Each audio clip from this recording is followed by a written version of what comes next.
Yes, Lauren is a marketing professional extraordinaire who moved here from Ireland. And Lauren, maybe you can tell us a little bit about where you were when you joined Kickstartology. I know you were a little resistant to join a group coaching program. Yes, absolutely. So like the fact that I'm here today having this conversation is a little bit surreal to me because I was so hesitant in joining coaching of any form. So when I had a conversation with Stephanie, she was like, what do you want? And I just kept saying, I just want to be less stressed. And we were not getting anywhere. She was like, I think you should come to group coaching and hear from these women who have completely transformed their lives. And I was kind of like, I'll go and I'll listen, but I'm not going to share. I'm so nervous to join, but honestly, it's been one of the greatest investments that I've made in myself to date. So yeah, very hesitant to get started. But once I did and I really found my flow with the program, it's been such a big help to me over the past 12 months. I love that. Oh. Yeah, let's get into the nitty gritty though. That's actually like what you thought, like what you were terrified of and the way you would handle it now, because that to me, it's the mindset shift that's interesting, how the mindset shift impacted your life. If I take it back just a step, the reason why I was considering coaching was because I was fed up with my job. My dad had just passed away. My relationship needed a little bit of work. And I kind of just felt like I had too much on my plate. Coaching, I'm not going to lie. My first thought was another thing to add to the list or another thing to think about. And I kind of wasn't willing to step in at first. And then my thoughts around this changed and I was like, you know what, well, if coaching's going to be the thing that's going to help with, you know, getting through the grief, working on my relationship, working on myself, deciding to take, you know, a leap of faith and change my job, well, then why not? You know, I'm not going to view this as something that's being added to my list. It's something that's going to help me in other areas of my life. What did you do differently, start doing differently? Yeah, so I was working so hard. So total workaholic, perfectionist tendencies. I was obsessed with my job. I love my job. I still love my job.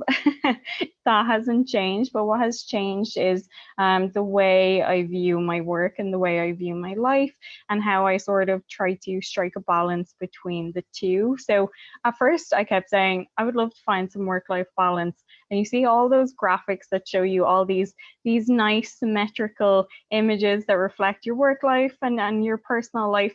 And that never happens. You go through some ups and downs and there are peaks and valleys.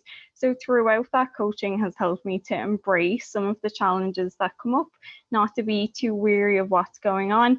And then once you get over the other side, to appreciate what you've been through and what you've learned from it. So we've been referring to that as collecting data. And I think that's the biggest thing that I've learned from going through the coaching program is that things are hard. They'll continue to be hard, but once you get through them, it's going to help you get through other things along the way.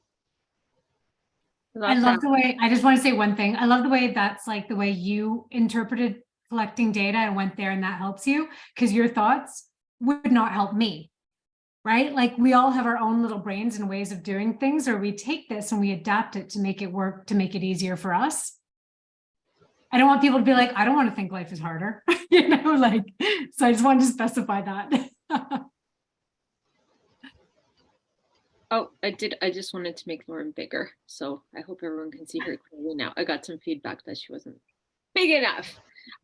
Lauren, talk a bit about, speaking of big enough, maybe a little bit about like how you used to play it small versus who you're stepping into now. Yeah, absolutely. So while I work in marketing, I'm not somebody who really enjoys the spotlight. So definitely somebody who prefers to be in the background, helping other people to be in the spotlight. So that's kind of been my professional career. And the same in my personal life. I'd be somebody who is quite introverted. So like I said, joining a women's group coaching program was a little bit scary for me because I didn't necessarily want to share what I was feeling or what I was thinking, which is quite different now. So yeah, going back and bottling up, you know, things that I felt or things that I thought, or in my work life, like trying to be this, corporate leader who wears these power suits and is so well put together. But in reality, I wear like fun cardigans and glasses, and I like to be comfortable. So trying to step more into that power of leaning into who I am and what I represent, and being comfortable with that as well. I still don't see myself as being the loudest person in the room, but when I do speak, I see myself as being somebody that's delivering value. So even my perception of myself has changed, and I don't see myself as being in competition with those other bigger personalities anymore. Owning the way I show up day to day. How does that impact your ability to say no without guilt when the situation calls for it? This is a great question. That guilt has tripped me up many, many times in the past. Sometimes it still creeps in, but now that I've got the skills and the ability to cope with it and to take a step back, I'm a yes person deep down, but I'm turning into somebody that considers things before jumping in. So I'll kind of think about, how am I going to spend my time this week? Does it align with the goals that I've set for myself? Am I saying yes to this because I'm people pleasing, or am I saying yes to this because there's value in me getting involved?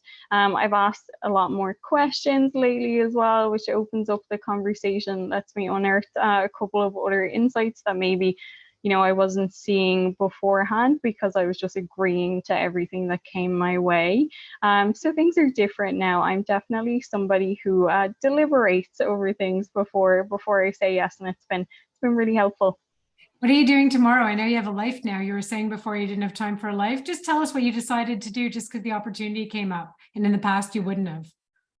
It's actually tonight. So at 5 p.m. I'm hopping in an Uber and I'm heading to the airport to go to Buenos Aires for a last minute trip. And I'm also traveling solo for the first time in forever. So I'm going to meet my boyfriend in Buenos Aires, and then I'm flying on to Rio de Janeiro by myself. So stepping out of my comfort zone, saying yes to things that I haven't planned myself. I haven't had 6 months to mull over and go through every single detail. I've joined a tour group in Rio de Janeiro, which is also something that's a bit outside my comfort zone. So talking to strangers, meeting new people, just being by myself.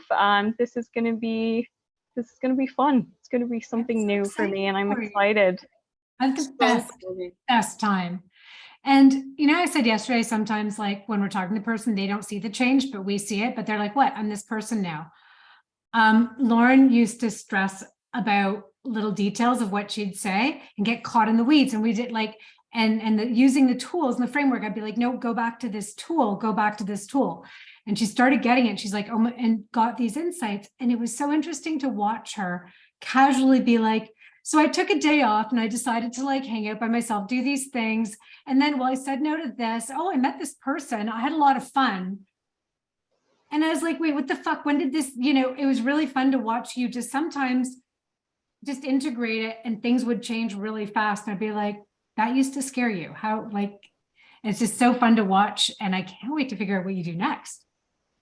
And stop being an asshole to yourself every second of the day.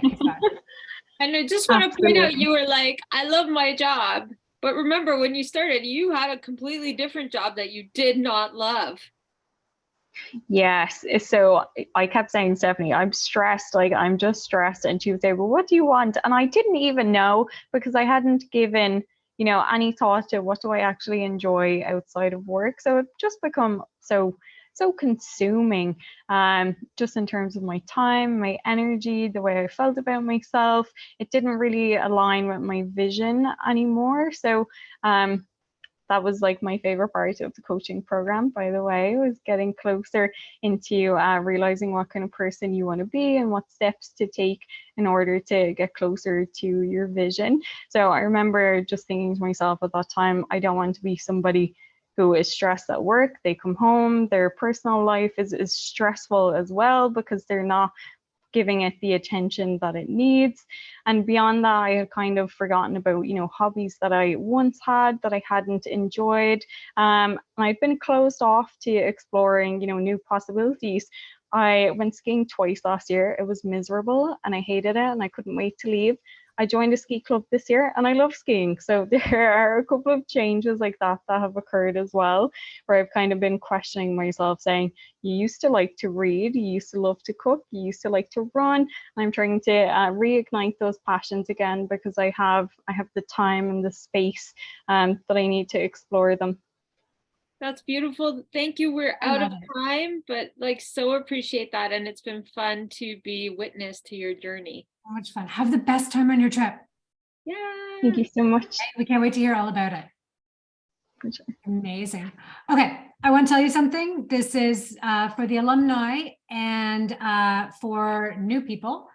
And that's that in Kickstartology, you get a little bonus coaching from me. So basically, if you've got a 30-day goal, I'm going to give you some tips with that. And Angelica, who's watching the video, not Angelica Lee from the other one, for example, like she actually sent